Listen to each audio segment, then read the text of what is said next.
et surtout aura permis de commencer à décanter tout ce qu'on a appris ce matin.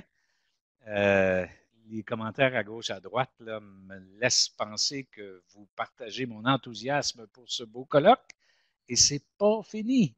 On a un bel après-midi où là, on a eu le commissaire au développement durable, on a eu des représentants du ministère. Qu'en pensent les joueurs à l'extérieur de la sphère gouvernementale? Alors, notre prochain invité est M. Dave Lepage.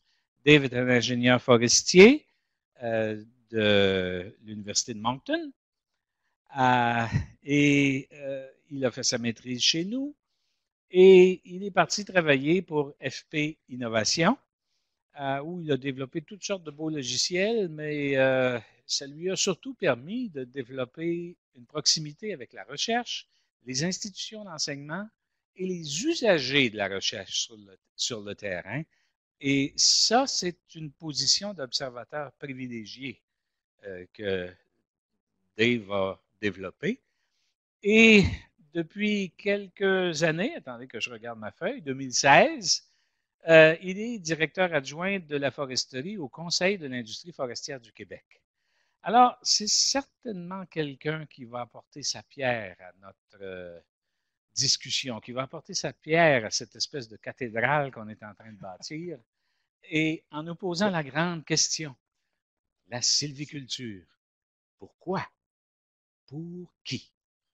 Dave Lepage, mesdames et messieurs. Merci, merci, Luc. C'est tout le temps difficile de faire des colloques quand tu parles d'un dernier parce que tu dis toujours, Colin, j'aurais dû parler de ça un peu, ou j'aurais dû rajouter ça, mais je vais vous amener un petit peu ailleurs, là, juste pour justement aller voir d'autres aspects, justement, avec les présentations qu'on a eues ce matin. Super intéressant au niveau de la sylviculture. Donc, je vais vous amener ailleurs. Je voulais juste d'entrée de jeu vous dire, il y a beaucoup d'étudiants ici. Hein. Sachez que les compétences requises plus tard, que vous aurez besoin quand vous allez sur le marché du travail, quand on regarde dans toutes les LinkedIn, Jump Boom, ils parlent toutes de programmation. Hein. Tu dois savoir du code, tu dois coder. Mais moi, je vous dirais qu'en foresterie, là, puis vous allez le voir, là, il y a un mot en tête là, qui s'appelle collaboration. Puis j'en parle un peu dans ma présentation. La collaboration est très importante dans notre domaine forestier. Vous avez vu les discussions qu'on a eues tantôt? On a toutes des objectifs différents. Moi, je viens du Conseil d'industrie forestière du Québec. Doutez bien que le Conseil d'industrie forestière du Québec regarde comment on peut maximiser la valeur de la forêt en récoltant du bois. Hein. On ne peut pas se cacher, on le fait. Mais on travaille avec tous les acteurs, les tiers qu'on parle en forêt pour qu'ensemble, de façon collaborative, on puisse atteindre les objectifs. Donc, retenez ça, la collaboration, c'est quelque chose qui va vous mener loin, au-delà des compétences que vous devriez avoir pour savoir coder des ordinateurs et ainsi de suite. Bref. Donc, j'ai appelé ma présentation Pourquoi et pour qui.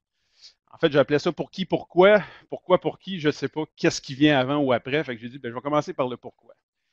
Mais d'entrée de jeu, je veux juste vous dire, le CFQ, pour ceux qui ne nous connaissent pas nécessairement, est un organisme à but non lucratif. Hein. Il y a des membres de l'industrie forestière. Il y a plus de 200 membres, membres réguliers, membres associés, qui sont membres du CFQ. Et nous, ce qu'on tente de faire avec ces membres-là, c'est de représenter l'industrie forestière sur la scène politique. La scène aussi, vous avez vu, j'en parle un peu plus tard, mais une forêt de possibilités. Donc, tout ce qui peut être positif de la forêt, mais on essaie d'être dans le débat, de faire partie du débat-là, puis aussi de toujours le recentrer pour s'assurer de faire valoir justement le développement économique du secteur forestier. Je vous dirais aussi, ben, la direction, on a plusieurs directions au niveau du CFQ. Pour ceux qui ne le savent pas, moi j'appartiens à la direction foresterie, entre autres, mais on a une direction économie et marché. Vous connaissez peut-être Michel Vincent, ou vous entendez souvent les médias. Direction énergie et environnement, où on a des personnes qui travaillent là-dessus. Hein, environnement, énergie, un aspect très important de notre domaine. J'appartiens à la direction des opérations, foresterie et approvisionnement. Il y a qualité des produits et Secobois. Et un aspect que vous peut-être savez ou savez peut-être pas, et je m'adresse surtout aux étudiants, c'est l'estampillement de la qualité. Hein. On fait du bois, on le transforme en 2x4 et on l'envoie sur des marchés. Ben, il y a des standards à respecter et c'est une des tâches majeures qu'on a. C'est un service qu'on offre au CFQ. Donc, les membres sont assujettis à notre contrôle de qualité, des inspecteurs qui se promènent dans les usines, qui vont mettre ces étampes-là ici, qui va dire, bon, vous voyez l'étampe du CFQ, le type de produit, quelle sorte de traitement qu'il y a eu, c'est quoi le produit pour aller sur les marchés. Et là, vous voyez actuellement, les prix qui sont affichés selon le type de produit que vous avez. Donc, c'est une des grosses directions qu'on a au CFQ pour faire avancer, pour mettre le bois en marché. Et aussi, une autre direction qu'on a, que vous ne savez peut-être pas, c'est Secobois. Ceux qui ont entendu parler, Secobois a été mis, ils ont fêté le 10e anniversaire l'an dernier, hein, c'est de faire la promotion du bois dans la construction non résidentielle. Et force est de constater que durant les 10 dernières années, ça fonctionne relativement bien. Quand je dis relativement bien, parce qu'il reste beaucoup de chemin à faire, on en voit encore des buildings en acier et en béton. Pas que j'ai rien contre eux autres, mais on en voit encore beaucoup. Et des buildings en bois comme ça, comme qu'on voit ici, c'est une beauté remarquable. Et l'impact du Secobois, justement, selon des études, il est rendu qu'aujourd'hui, qu'un architecte sur deux ou une personne qui travaille dans le milieu de la construction pense ou doit réfléchir à mettre du bois dans la construction non résidentielle. Donc, c'est majeur. Et qui dit construction non résidentielle dit utilisation du bois, séquestration de carbone. Vous voyez venir, on va en parler aussi un peu plus tard. Donc, tout ça pour camper un peu, comme je vous expliquais, la vision qu'a la CFQ. En fait, c'est une industrie plus compétitive. Et là, je n'attarderai pas trop sur le mot compétitif parce qu'il y a beaucoup de définitions à géométrie variable sur la compétitivité. Mais ce qu'on veut, c'est créer de l'emploi dans toutes les régions du Québec avec notre forêt que je vais appeler Made in Québec. Il n'y a pas plus Made in Québec qu'une forêt québécoise. Donc, on met à contribution, et je veux faire un parallèle extrêmement fort sur le précepte du développement durable que monsieur a mentionné ce matin, hein, le développement durable avec ses trois piliers majeurs que nous souscrivons. D'ailleurs, l'industrie forestière, dans les opérations qu'on a au Québec, 93% du territoire sont faits sur les opérations sur l'une ou l'autre des certificats, soit SFI, FSC ou CSA. C'est pour dire à quel point l'industrie forestière est commise justement pour faire des opérations du développement durable. Et dans le développement durable, oui, il y a l'économie, il y a l'environnement et il y a le social. Il faut absolument que ces trois trouvent l'équilibre et c'est très difficile par moment de trouver l'équilibre. Et ce n'est pas nécessairement toujours chose faite.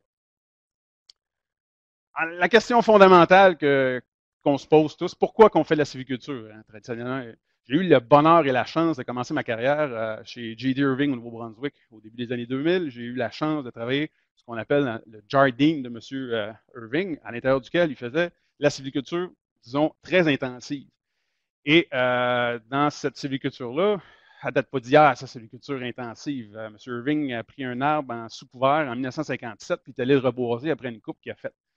Il fallait remettre en perspective qu'en 1957, pas sûr qu'il y avait beaucoup de personnes qui se pensaient à reboiser des terrains où c'est qu'on avait été récoltés. Mais tout ça pour dire que ça met en relief que la sylviculture est issue d'un mode, puis on en a parlé ce matin un peu, puis on va en reparler, mais c'est pour remettre en production, oui, c'est pour éduquer des peuplements, oui, et pour préparer des volumes de bois qui vont être utilisés éventuellement pour générer de la valeur. C'est un peu ça le fondamental de la sylviculture. Évidemment, on parle beaucoup de non commerciaux et des traitements commerciaux. Je parle un peu plus aujourd'hui, comme je vous disais tantôt, on dit tout le temps qu'on aimerait parler un peu plus de d'autres choses, mais je parle un peu des travaux commerciaux, bien évidemment, mais il ne faut pas oublier tout l'aspect, comme on a bien vu avec la présentation à Mélissa ce matin, François, c'est une grosse partie du budget qui va fournir des volumes dans le futur sont associés justement à la sylviculture non commerciale.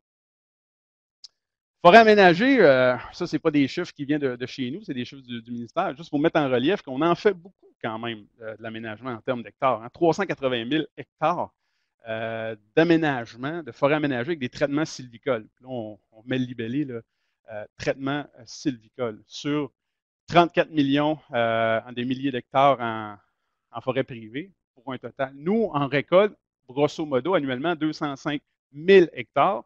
On réalise que 80 de ces territoires-là va se régénérer de façon naturelle. Donc, on a 20 du 205 000, plus tout ça devient des traitements qui peut, préparation de terrain, traitements sylvicoles non commerciaux, traitements sylvicoles non commerciaux et le reboisement. Ça pour dire qu'on a un grand éventail de traitements sylvicoles. La question que je me pose souvent, c'est, puis je vais retourner un peu voir l'aménagement, la sylviculture, l'aménagement, les objectifs d'aménagement versus les objectifs sylvicoles. Est-ce que les objectifs sylvicoles fournissent les objectifs d'aménagement? Quand on regarde sur la Bible de la sylviculture qui a été écrite en 2013, on parle de la sylviculture occupe une place majeure dans l'aménagement des forêts. C'est clair, on l'a démontré au Québec, hein, on en fait beaucoup de sylviculture. Beaucoup, si on relativise, le Nouveau-Brunswick fait à peu près 30 000 hectares, ce qui équivaut à peu près le même pourcentage pour une plus petite portion de territoire. Mais ça, on n'ira pas trop dans les comparaisons, mais ça reste quand même beaucoup de sylviculture. Ainsi, les principales actions, donc le moyen qu'on a pour répondre à des objectifs d'aménagement, ben, ça s'appelle la sylviculture. Effectivement, la sylviculture, c'est le moyen qu'on utilise pour atteindre des objectifs d'aménagement. Moi, ça me sécurise de voir ça. Je dis, bon, ça prend, la sylviculture nous aide à atteindre nos objectifs d'aménagement. Maintenant, c'est quoi des objectifs d'aménagement? On va en parler plus tard, mais une des choses qui est importante de comprendre, c'est que dans la sylviculture, on parle de récolte et d'abattage des bois. Hein. La sylviculture est un moyen d'atteindre les objectifs d'aménagement et un des façons, un des traitements, c'est la sylviculture, c'est la récolte et l'abattage des bois. Donc, ceci étant dit, pourquoi on fait la sylviculture? Ben, traditionnellement, historiquement, c'était pour maintenir la possibilité forestière. Hein. On veut s'assurer que la pérennité, justement, soit là pour que la possibilité forestière de demain, que ce qu'on récolte aujourd'hui, soit là demain. Évidemment, il y a des nouvelles façons de faire. Si on parle des concessions qu'on avait au début des années 80, où on a changé de régime pour s'assurer de bien utiliser la matière ligneuse, aujourd'hui, et qu'un régime forestier, j'enlève le label nouveau parce que ça fait 5 ans, donc il n'est plus vraiment nouveau. Le régime forestier actuel, comparativement au régime des CAF, ben, on faisait de l'aménagement intégré des ressources dans l'ancien régime forestier. Mais là, aujourd'hui, on fait de l'aménagement écosystémique. On se rapproche. Mais l'objectif, quand même, de l'aménagement, c'est toujours de s'assurer de maintenir la possibilité forestière. Donc, on essaye quand même de maintenir la possibilité forestière. Mais avec d'autres objectifs qui ont entré en ligne de compte et qui ont eu des impacts indéniablement sur la façon dont cette sylviculture-là impacte nos opérations aujourd'hui et impacte normalement nos travaux. Comme je le mentionnais, aujourd'hui, c'est l'aménagement écosystémique qui est un moyen privilégié pour ce qu'on voulait, dans le fond, c'est un équilibre entre le social, l'environnement et l'économie, qui ont jugé peut-être déséquilibrés au départ. Mais on en faisait quand même beaucoup dans l'ancien régime forestier. Donc, les objectifs d'aménagement, comment ils se déclinent par la suite? Bien, quand on parle du calcul de possibilités forestières, ici, on parle de 8 thèmes, 25 objectifs, 31 modalités. Et quand on regarde ces objectifs-là, on en parle un peu de la production ligneuse. On en parle dans un objectif où on dit maximiser du volume disponible à la récolte à rendement soutenu. Et rappelez-vous, la sylviculture est un outil pour s'assurer d'en rencontrer ces objectifs d'aménagement. Vous voyez, on a un objectif ici parmi tous ces objectifs-là qui nous permettent. Donc, quand même, est-ce qu'on est au même endroit au niveau des objectifs d'aménagement versus les objectifs sylvicoles? Quand on définit des objectifs sylvicoles, est-ce qu'ils nous permettent d'atteindre nos objectifs d'aménagement qu'on se donne et qu'on veut établir pour maintenir justement cette possibilité forestière-là? J'ai oublié de vous dire, je vais poser beaucoup de questions, mais je n'ai peut-être pas tout le temps les réponses. Je vais poser les questions si jamais on pourra en reparler après. Et cette stratégie d'aménagement-là, disons-le, elle nous amène à un niveau de possibilités forestières disponibles. Donc, cette sylviculture-là, ce panier de traitement sylvicole-là qu'on fait année après année, nous amène une variation ici. Vous voyez là, la correction qu'il y a eu suite au dépôt de la commission Coulombe, la baisse de possibilités forestières, et par la suite, on a eu différentes stratégies d'aménagement qui nous ont amenés vers aujourd'hui où est-ce qu'on en est avec la possibilité forestière. Mais quelque chose qu'il faut mettre en relief, c'est que 58% du territoire sous aménagement est vraiment aménagé. Donc, 100% du territoire qu'on devrait aménager, on en aménage 58%. C'est pas moi qui l'ai dit, c'est Forestier en chef qui nous a bien rappelé la situation au niveau de la superficie, c'est-à-dire qu'il y a à peu près 1 hectare sur 2, un peu plus d'1 hectare sur 2 qu'on est capable d'aménager, donc aller chercher des produits ou de faire de la sylviculture pour aller justement rencontrer des objectifs, disons, qui permettent d'amener du bois ou maintenir la possibilité forestière. Ce qui est encourageant tout de même, c'est que dans le dernier dépôt du calcul, on a quand même fait des investissements de l'ordre de 10 milliards de dollars au cours des...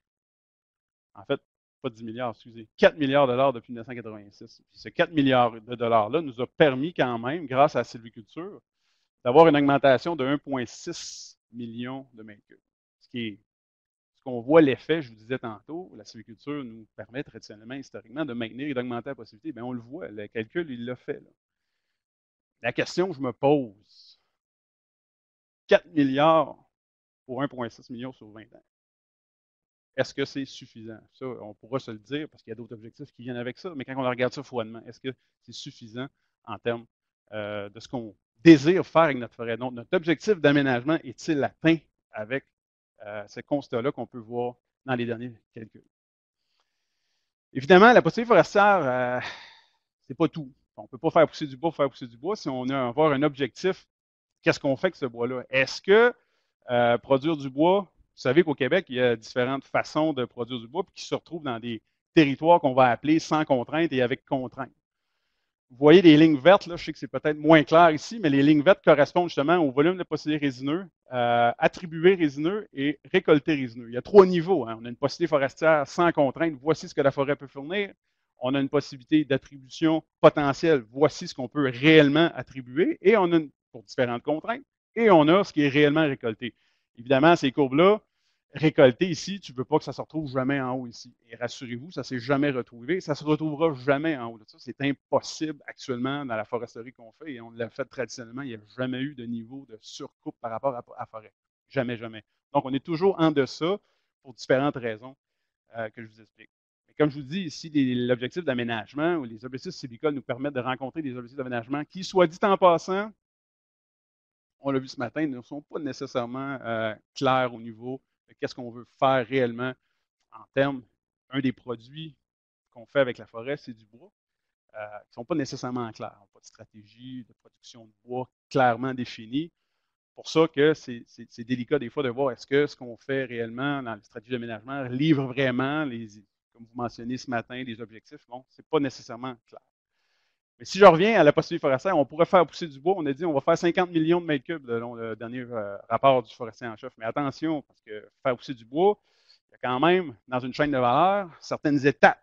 Donc, on part de la forêt, on fait la construction de chemin, on récolte le bois, on va transporter le bois, puis on va le transformer. Mais si on regarde la chaîne ici, il y a à peu près 31% des volumes de bois actuellement qui sont sous contrainte d'aménagement. C'est-à-dire que sans contrainte d'aménagement, ça veut dire que tu n'as aucun problème. C'est-à-dire que si tu regardes les standards de récolte et d'opération que tu vois dans les livres à la bibliothèque ici, ou que tu regardes chez Innovation, tu vas rentrer, on parlait tantôt d'incertitude, ben 31%, tu vas rentrer dans les targets que normalement, productivité attendue, faire un traitement, tu vas rentrer dans ces cadres-là. Sauf que quand tu commences à tomber dans les contraintes modérées, contraintes élevées, contraintes très élevées, tu n'es plus dans les standards. Là, tu es dans l'incertitude, tu es dans les écarts. Tu sais, on parlait tantôt de pente, de distance, et ainsi de suite. C'est pour ça que quand on fait pousser du bois, si on fait pousser du bois seulement dans les contraintes très élevées, ben, je vous garantis n'importe quoi, on ne sera pas capable de générer ou de prendre cette valeur-là pour le faire. Parce que parallèlement à ça, on a comment qu'on design après ça cette récolte-là. Fait que le fait de designer des blocs avec les distances de débardage trop loin ou des choses comme ça va induire aussi. Donc, toute cette possibilité forestière-là, de manière qu'on la fait pousser, il faut assurément, c'est là que la cohérence entre les objectifs sylvicoles et les objectifs d'aménagement doivent se réconcilier à quelque part et doivent s'assurer avec une stratégie d'aménagement et une stratégie de production de bois forte pour s'assurer de ne pas se ramasser avec des bois disponibles, des séquestrations de carbone un peu partout, mais on n'est pas capable de le récolter, on n'est pas capable de le séquestrer parce que opérationnellement, c'est tough. On est dispersé sur le territoire. Qui dit dispersion dit augmentation des coûts. Et ça affecte inévitablement toute la chaîne de valeur que je vous montrais tantôt. Donc, oui, possibilité forestière, comme je vous disais tantôt, c'est un élément très important, mais il faut absolument le mettre en parallèle avec qu'est-ce qu'on veut faire réellement avec cette forêt-là, qu'est-ce qu'on veut s'assurer de l'amener. Et là, je vous amène au niveau des coûts, loin de l'idée de faire un cours de coûts. Mais la cohérence doit être là, c'est ce que je venais de vous dire. Dans la valeur qu'on disait, Luc, ce matin, tu disais la valeur est dans les yeux de celui qui regarde, mais concrètement, on a une valeur qui est donnée par les marchés, je vous expliquais tantôt, on a des revenus moins des coûts. Quand on regarde actuellement, 57% des coûts viennent de la forêt, 31% de l'usine et 12% et autres. Et 77% des revenus qu'on va faire, ben, ça vient de la forêt, du bois qu'on va récolter. 22% viennent des copeaux. Tout ça pour mettre en relief que c'est ce qui fait virer la chaîne de valeur au niveau du Québec, c'est le système, le sillage qu'on va chercher en forêt. Et c'est pour ça que ça prend une cohérence entre des objectifs d'aménagement. On en parlait ce matin, il n'y a pas de sillage, il y a du sillage, la qualité, on est capable d'augmenter la qualité. On ne peut pas faire d'aménagement sans avoir d'objectif en se disant pourquoi je vais faire ces actions-là. Il ne faut pas mélanger l'objectif sylvicole qui, lui, va avoir un impact sur ton traitement, sur ta structure, mais à quoi sert cet objectif sylvicole-là dans ma stratégie globale d'aménagement? C'est juste ça qu'on essaie de mettre en relief ici pour vous dire qu'il faut qu'il y ait une cohérence entre les deux pour s'assurer qu'il y ait une transition normale de ces bois-là vers les marchés éventuellement. Évidemment, pour terminer un peu mon pourquoi, il y a un cadre de gestion qui permet justement de générer tous ces scénarios d'aménagement qu'on a, tous ces scénarios sylvicoles qu'on a. On a la partie planification, j'aurais dû rajouter suivi, planification et suivi, qui est présentement dans le régime forestier, c'est pas mal les étapes là, qui sont faites pour s'assurer de rendre disponible des volumes de bois qui vont être à exécution. Quand on regarde les chiffres, et là, je ne veux pas mettre un débat au niveau de l'encadrement versus l'exécution, mais quand on regarde dans les rapports proprement dit, on peut dire à peu près approximativement de faire cet exercice de planification-là ici, de suivi de contrôle, ben, ça revient à peu près à 27 du mètre cube. Puis en exécution, nous, ça coûte à peu près 65 à 113 du mètre cube. Là, ici, j'inclus toutes les activités. En fait, ces chiffres-là proviennent d'un rapport que le ministère publie à chaque année au niveau de l'état de la situation de leur. C'est un rapport annuel, effectivement. Et là, on parle, c'est l'encadrement. Donc, c'est l'encadrement de la sylviculture, du pourquoi qu'on fait de la foresterie au Québec. Et je voulais juste mettre en relief, est-ce que le 27 dans 65 ou 27 dans 113, qui va peut-être faire un 20, moi j'appelle ça un ratio d'encadrement de 24 à peu près, est-ce que c'est ce qu'on devrait faire au Québec ou c'est ce qu'on doit faire au Québec pour générer la valeur? Ça doit toujours être en lien avec qu'est-ce qu'on veut faire avec notre forêt, c'est quoi les objectifs d'aménagement qu'on veut se donner.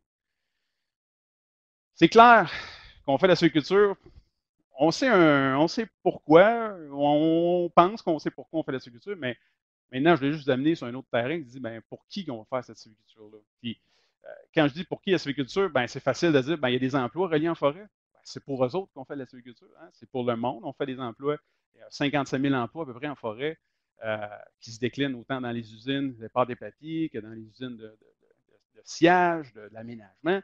Donc, on parle de 55 000 emplois. Quand on relativise en région, une des forces du secteur forestier, c'est d'être présent dans toutes les régions du Québec, sauf quelques régions, évidemment. Je parle de la région de Montréal ici où c'est moins présent, mais c'est d'être présent à peu près dans toutes les régions du Québec. C'est un levier économique hyper intéressant quand on vient à parler justement de développement économique pour la collectivité. Évidemment, quand on regarde les caractéristiques de l'industrie forestière, on parle de 57 000 emplois, 250 municipalités. Est-ce que c'est pour ce monde-là, justement, qu'on veut faire de la sylviculture, qu'on veut générer une forêt forte, bien aménagée, pour s'assurer d'avoir une pérennité? On parle de 15,7 milliards de retombées pour 57 000 emplois. Si on compare à l'aluminium, qui est à peu près à 13 milliards pour 30 000 emplois, on est dans les secteurs où on est capable de générer beaucoup de valeur, beaucoup de valeur. Pour qui on le fait aussi, il y a une chose super intéressante, je pense qu'on n'entend pas souvent parler, mais le réseau de chemins multiressources qu'on a au Québec, chemin multiressources, nouvelle définition qui est dans les RADF, soit dit en passant, c'est la colonne vertébrale d'un développement économique. C'est une richesse collective. La présence sur le territoire, de faire des travaux forestiers, d'être en présence. Vous allez à chaque fin de semaine à votre pêche, à votre camp de chasse, vous allez faire, voir, peu importe, vous empruntez des chemins forestiers. Et c'est un peu le résiduel qu'il y a après avoir fait un traitement, d'aller chercher. On a des chemins multiressources qui permettent de générer une économie au bas mot de quelques milliards de dollars pour la chasse, la pêche. J'ai vu des gens de la CEPAC tantôt, hyper important, les chemins forestiers qui est une colonne vertébrale. Donc, oui, des travaux sylvicoles nous amènent ce volume-là. Dans les investissements qu'on fait, on en parlait ce matin, il y a une portion, c'est de la construction de chemins. Donc, pour faire ces travaux-là, on va en forêt, puis tout le monde en bénéficie. Donc, plus ce réseau routier-là sera bien adapté, bien construit, tout le monde va en bénéficier, c'est clair. Sauf qu'il y a encore une chose hyper importante qui doit être prise en compte. J'en ai glissé un mot. Je m'attendais à en entendre parler aujourd'hui, mais je n'ai pas entendu parler nécessairement. Mais c'est le fait qu'un arbre, c'est un puits de carbone. Hein? On a glissé un mot ce matin. On a le potentiel incroyable. Là. Il y a une prof à l'Université Laval qui a déjà dit qu'on était des super-héros, les forestiers. Là, mais moi, je commence à le croire là, quand je me promène, quand on commence à voir ce qui se passe à la scène internationale, parler de la Nouvelle-Zélande, parler de la Californie, où les puits de carbone s'en viennent. Il va peut-être un jour faire en sorte que notre forêt va générer une économie verte comme sans bon sens, disons ça comme ça. Donc, il ne faut pas perdre de vue que le potentiel de la forêt, pour qui on fait ça? C'est pour nous, les générations futures. Donc, l'aménagement de la forêt, si on est capable d'aller augmenter les puits de carbone, substituer tout ce qui est pétrole, puis faire des constructions massives de bois, bien, en augmentant la possibilité forestière, bien là, on vient de rendre notre forêt encore plus bénéfique pour le reste de la société en séquestrant du carbone. Je ne sais pas si vous avez déjà fait l'exercice, mais quand on regarde, ce matin, on en a glissé un mot, puis oui, la forêt n'est pas totalement reconnue. Il y a beaucoup de travaux qui se font actuellement pour faire reconnaître ce puits de carbone-là. Et un exercice qu'on a fait au Québec en 2000, pour des volumes 2014-2015, à peu près 11,6 litres de carburant pour ramener un mètre cube de bois à l'usine. 11,6 litres de carburant, ce qui fait 385 millions de litres de carburant pour ramener ça à l'usine, pour faire des transformations de produits après. Et quand on regarde, qu'est-ce que ça génère en termes? Est-ce que le ratio est positif ou négatif? Et là, ce n'est pas un projet de doctorat qu'on a fait, mais c'est juste pour montrer, relativiser un peu selon ce qu'on est capable de faire. Donc, avec la possibilité forestière qu'on a, le rendement, on a 1,1 mètre cube par hectare par année au Québec. Quand on compare tout, 1,1 mètre cube par hectare par année. Les investissements nous ont amenés à 1,1 mètre cube par hectare par année. Est-ce qu'on est capable de faire mieux? Probablement. C'est des scénarios qu'on serait capable de visualiser. Donc, rendement des forêts, disons 29 millions. J'ai été très conservateur, juste pour dire, OK, qu'est-ce qu'on peut séquestrer? Rendement de la forêt privée, on en a parlé tantôt de forêt privée. La forêt privée est extrêmement importante. Elle fait partie d'une source d'approvisionnement extrêmement importante. Et depuis 2 ans, tout le monde travaille dans le même sens pour s'assurer que cette forêt privée-là soit valorisée. Donc, on met tout ça ensemble, puis on dit que 50% des produits, c'est des durables. On fait les buildings ici. On fait la construction massive. On s'assure de séquestrer le carbone. Bien, pour 0,9 tonnes de CO2 par mètre cube de bois, on peut faire quelques scénarios juste pour se réconforter, mais pour un scénario de base, pour chaque tonne que je libère, j'en séquestre 21. Dans un scénario, si j'augmente des superficies, ben, j'en séquestre 25 pour chaque tonne que je libère. Ça, c'est amené à l'usine, mais évidemment. Puis si je double le rendement, ce qui est peut-être faisable en prenant des meilleures décisions, ben, je tombe à 55. Même si je me trompe dans ma simulation, couper ça de 50 on s'entend-tu pour dire qu'on est quand même à une dizaine, quinzaine de séquestration de puits de carbone quand même si on est... Tout ça pour dire que l'immense potentiel qui peut nous aider justement pour contrer les changements climatiques. Évidemment, de Carbon Bathtub, vous avez tout entendu parler, hein? On est là, tout le monde est là, on a la libération de CO2 qui va continuer, il faut essayer de travailler sur la substitution, mais ce que je vous parle là, c'est de travailler sur le drain. Il y en a un qui est meilleur pour parler de ça que moi, c'est M. Robert Beauregard. Moi, je veux juste vous dire qu'on travaille fort sur ce drain-là pour être sûr d'aller en mettre le plus possible. Ici, on travaille fort sur la substitution pour convertir. Et là, vous pouvez demander à d'autres personnes que moi de vous parler de biomasse pour sortir la biomasse de la forêt, pour substituer au pétrole, pour s'assurer justement de réduire le remplissage du bain, puis favoriser l'exode du carbone. Tout se joue là. Mais il n'y a pas juste ça, il y a aussi des perturbations naturelles. Donc, dans l'aménagement, il y a des choses qu'on ne contrôle pas, dont les feux de forêt, dont les bébites qui viennent manger nos forêts. Et je mettais en relief tantôt, si on n'a pas de stratégie d'aménagement pour justement réduire ou s'assurer que notre forêt soit productive, bien, on a une cimenterie mécaniste actuellement sur la Côte-Nord. Là, parce qu'un hectare de forêt qui se décompose, qui libère du CO2, c'est comme un hectare, c'est comme une cimenterie qui libère du CO2. Fait que CO2, c'est du CO2. Si on n'aménage pas notre forêt pour réduire cette mortalité-là, la protéger, s'assurer de séquestrer le carbone, on ne sera pas capable de faire les gains qu'on veut faire au niveau de la forêt. Donc, c'est hyper important à ce niveau-là. Et pour faire de la séquestration durable, ben, une des choses qui sont les plus prometteuses, c'est la construction massive, le CLT que vous avez entendu, le Cross-Laminated Timber, hein, qu'on est capable de faire, les constructions, tout ce qu'on voit. Ben, c'est clair que c'est une des voies d'avenir. Et ce n'est pas moi qui le dis, c'est des gens beaucoup plus chercheurs que moi actuellement, dont du Service canadien des forêts. Donc, je voulais vous montrer des belles réalisations en construction de bois qu'on peut faire. Toute la sylviculture peut nous amener vers une augmentation de la production des forêts, de commencer à utiliser ce bois-là pour faire la séquestration de carbone et aussi faire la substitution. Et je vous invite d'ailleurs à aller voir une vidéo, vous aurez le lien, qui a été faite par The Economist. Peut-être qu'il y en a d'entre vous qui l'ont vu, mais un jour ou l'autre, on va être là. Eux, ils voient le béton et l'acier au même titre que le pétrole.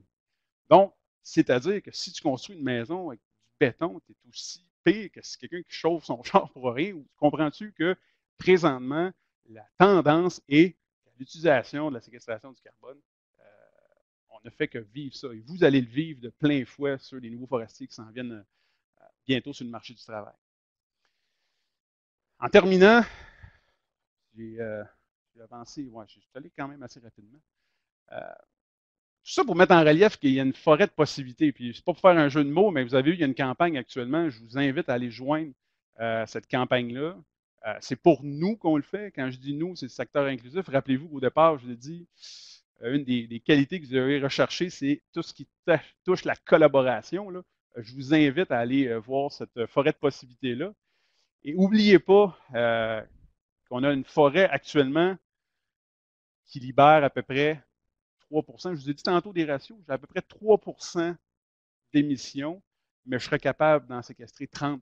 Vous voyez le ratio incroyable, le potentiel énorme qu'on est capable d'avoir. Il n'y a pas plus objet intéressant de la forêt au niveau des changements climatiques. Et la sylviculture, avec des objectifs d'aménagement concrets, de production ligneuse, peut nous amener vers ça.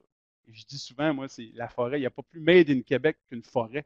Quand on dit acheter des produits locaux, vous ne pourrez pas avoir une meilleure forêt que ça. Alors voilà, j'espère que vous avez apprécié. Je suis disponible pour répondre à vos questions et je vous glisserai en finissant les finissants qui s'en viennent sur le marché du travail. Je vous souhaite d'avance la bienvenue. Sachez que l'industrie forestière a grandement besoin de vous autres. Il y a plein de défis qui s'en viennent. On a besoin justement de 109. Et n'ayez pas peur justement de mettre vos idées à profit parce que c'est ça qui va nous faire avancer. Alors voilà, merci beaucoup, messieurs Sciences forestières.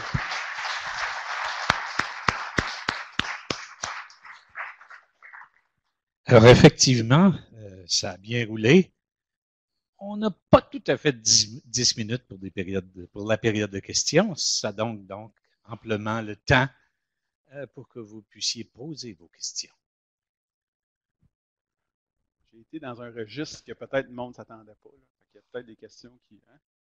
Non, c'est un registre très intégrateur. Effectivement. Alors, messieurs, dames. Gênez-vous pas. C'est le temps d'en parler. Peut-être on peut garder ça oui, pour la soirée. On a notre président bien-aimé de l'Ordre des ingénieurs forestiers du Québec, M. François Laliberté. Salut Dave. Bonjour. Tu nous as parlé de la possibilité forestière, du maintien de la possibilité forestière.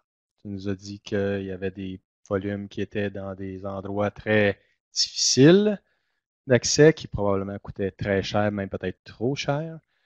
J'ai vu des chiffres vite, c'était flou un peu, mais ça ressemblait à 26-27% du volume qui était dans du très difficile et extrêmement difficile.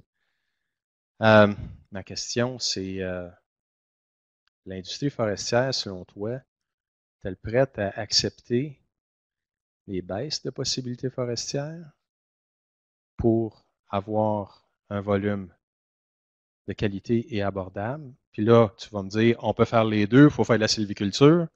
Je dis, ben, dans le contexte où est-ce qu'on sait qu'on ne peut pas faire toute la sylviculture qu'on veut, là aussi, on a des contraintes budgétaires. Il est où le sweet spot? Là? Je ne te demande pas un chiffre, mais je veux dire, y a-t-il un sweet spot qu'on peut trouver? J'aime ça. Tu utilises ça souvent, ce terme-là, sweet spot, je pense. Ah ouais. Tu comprendras que dans la position que je suis actuellement, je ne pourrais pas te donner une position de CFQ, une position de l'industrie qui va dire nous, on veut telle position. Non, c'est pas. Mais ta question est hyper pertinente.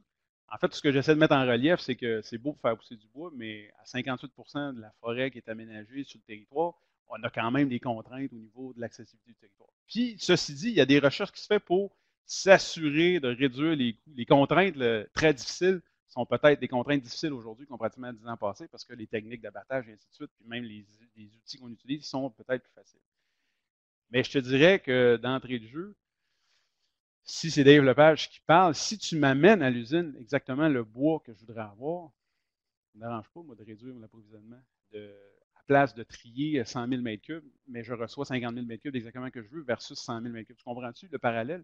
Si je reçois exactement ce que je veux, ou dans ce contexte-là, je veux dire, mais tu ne peux pas me demander de dire, ben, je vais réduire ton approvisionnement, que j'ai besoin de 10 000 pour t'amener ta qualité. Ça ne fonctionne pas.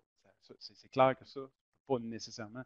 Mais oui, c'est pour ça que la question est tough à répondre. Je sais ce que tu veux m'amener, mais je ne suis pas sûr que c'est une réponse qui va nous aider au niveau de la réflexion. Mais ce qui est important de comprendre, c'est que oui, le bon bois, bonne usine, bon usage, que tout le monde a entendu parler, c'est clair que si on est capable de produire sur des portions de territoire plus de bois qui va aller à la bonne usine, ben, tu auras besoin d'aller à moins de territoire. Le volume des bois sans preneur, je ne vais pas lancer un débat là-dessus, mais le volume de bois sans preneur, c'en est un enjeu particulier au Québec qu'on a. Parce qu'il y a des secteurs où on a des produits qui sont enclavés par d'autres produits qui ne sont pas disponibles. Et là, qu'est-ce qu'on fait avec ça? Parce que dans ce temps-là, la forêt ne se fait pas aménager, la forêt se détériore, la forêt croît, la forêt va même mourir. Ça serait d'autres débats, mais je ne sais pas si je répondais en politicien, là, mais tu peux tu peux continuer si. Oui, notre ami M. Gravel.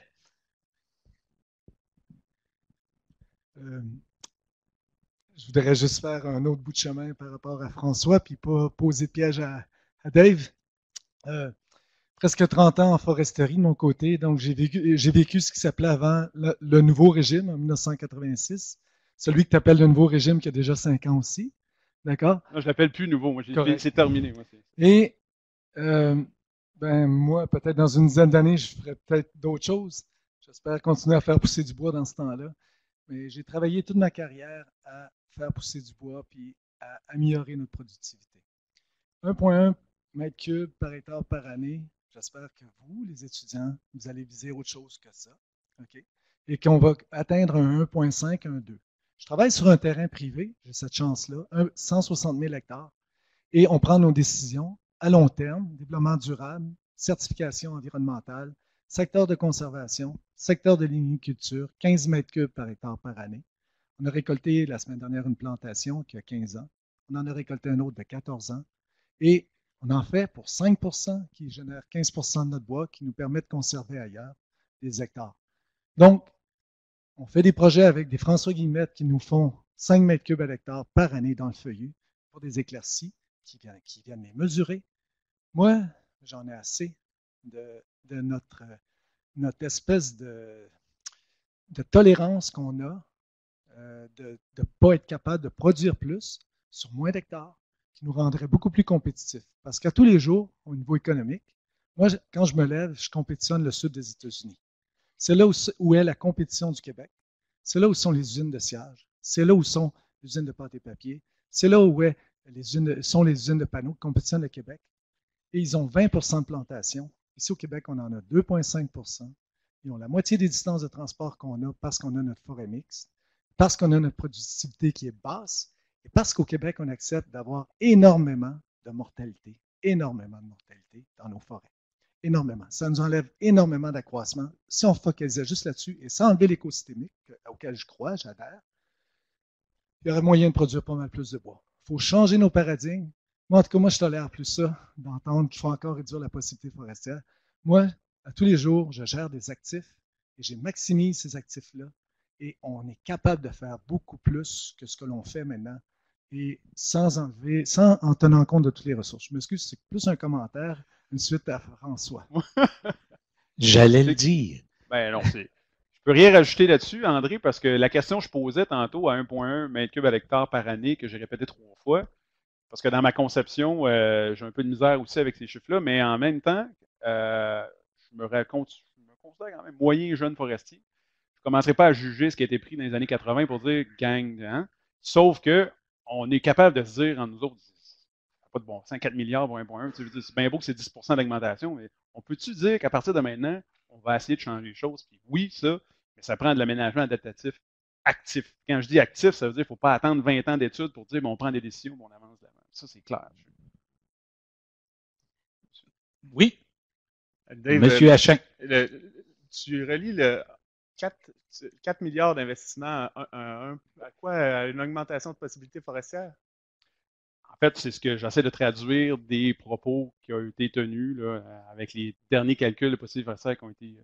Que cette hausse-là a été attribuable directement via les travaux sylvicoles qui ont été faits. Je pense qu'il faut faire attention parce que là, on parle aujourd'hui de l'efficacité des traitements sylvicoles.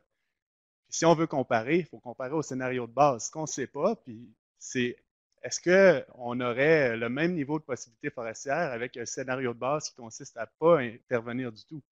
On a de la difficulté à définir le scénario de base, on a de la difficulté à savoir comment la forêt pousserait sans notre aide. Et on peut penser quand même que si on ne faisait rien, il y a des bonnes chances que la possibilité diminue, puis qu'elle ne reste pas la même. Ah, c'est clair, oui, je suis entièrement d'accord, mais il y a des endroits au Québec, comme elle parle à Dunière, Temerex en Gaspésie, puis André en faisait référence, il y a des endroits où la productivité est le double, le triple de ce qu'on vit là. Et là, je ne suis pas en train de mettre en sellette tout le monde qui fait de l'aménagement forestier au Québec. C'est juste que je dis, il y a possibilité de le faire. Ça ouvre la porte en disant, oui, on est capable de faire beaucoup plus qu'on fait là. Puis je suis d'accord avec toi, le scénario de référence, c'est difficile à pondérer, mais on est capable de faire mieux. Je suis à peu près convaincu. On a des exemples. Monsieur Legendre, Marius. Ouais, bonjour, Marius Legendre, finissant en aménagement forestier. Si je reprends les présentations qu'on a eues depuis ce matin, on parle de distance de transport, de bon bois, bon usage, on parle d'augmenter l'accroissement, on parle d'améliorer le suivi de nos travaux sylvicoles. Est-ce qu'au fond, on n'a pas déjà une solution qui traîne depuis un bout de temps dans nos tiroirs et qu'on n'exploite pas assez, qui serait les AIPL? Oui, effectivement. Le concept d'AIPL est exactement, mais il n'est pas utilisé au Québec pour différentes raisons. Et probablement, c'est dans les modalités, je dirais pas nécessairement, mais il y a des modalités d'application des aires intensives de protection ligneuse, pour ceux qui se demandaient c'est quoi des AIPL. C'est dans la retombée. Il y a des régions qui l'utilisent, il y a des régions qui ne l'utilisent pas pour la raison toute simple que ce n'est pas nécessairement facile d'opérer dans ces endroits-là. Et les objectifs sylvicoles demandés, parce que là, c'est là que tu fais le lien. Tu as un traitement sylvicole avec un objectif qui va te permettre d'atteindre un objectif d'aménagement. Ben, il n'est pas en lien. Fait que les gars, ils vont pas, ils ne sont pas capables. Fait que tant qu'à aller faire de quoi qu'ils n'étaient pas capables de rencontrer, ben, ils ne vont pas. J'ai l'exemple de la Gaspésie, entre autres, où il y en a des AIPL répertoriés. Il y a eu des aides, et là, c'est vrai, il ne faut pas que je dise jamais aide, des investissements pour aller récolter. Parce que quand on parle d'aide, ça veut dire qu'il y a quelque chose qui ne marche pas en partant. Si normalement, moi, je suis un propriétaire foncier de terrain, puis que je dois faire de l'aménagement chez nous, il n'y a personne qui va venir m'aider. Mais en forêt privée, en public, on est capable d'avoir ce système-là parce qu'on a d'autres raisons sociales qui nous permettent de le faire. Bon, mais ceci dit... On peut régler pour le mot incitatif. Incitatif, effectivement. Là, je suis en train de m'égarer, puis je vais arrêter. Mais c'est un bon point, oui, c'est vrai que c'est un système qu'il faut regarder, puis pour faire du pouce un peu, ce que M. Gravel a dit, c'est une solution pour les triades qu'on a déjà entendu parler. Ça existe depuis très longtemps, c'est juste qu'on n'a pas été capable de le faire atterrir pour augmenter la production à des endroits stratégiques qui vont nous permettre d'atteindre des productivités incroyables, puis conserver des endroits où on sait, regarde, il y a d'autres valeurs qu'on veut conserver pour ces valeurs. C'est clair que c'est une avenue. Oui, la solution est là, c'est à la table. Là, ici. On peut regarder ça aussi par l'autre bout de la chaîne. Pour rendre la sylviculture rentable, est-ce qu'on peut imaginer un panier de produits à haute valeur ajoutée, donc qui génèrent des revenus qui vont justifier un effort sylvicole accru?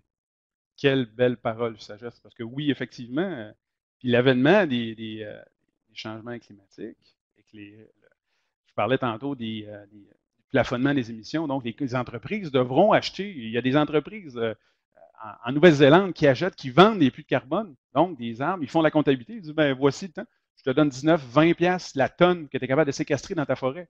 Puis ils payent les aménagements avec ça. Donc, ça s'en vient, on va le faire. Puis c'est un produit dérivé.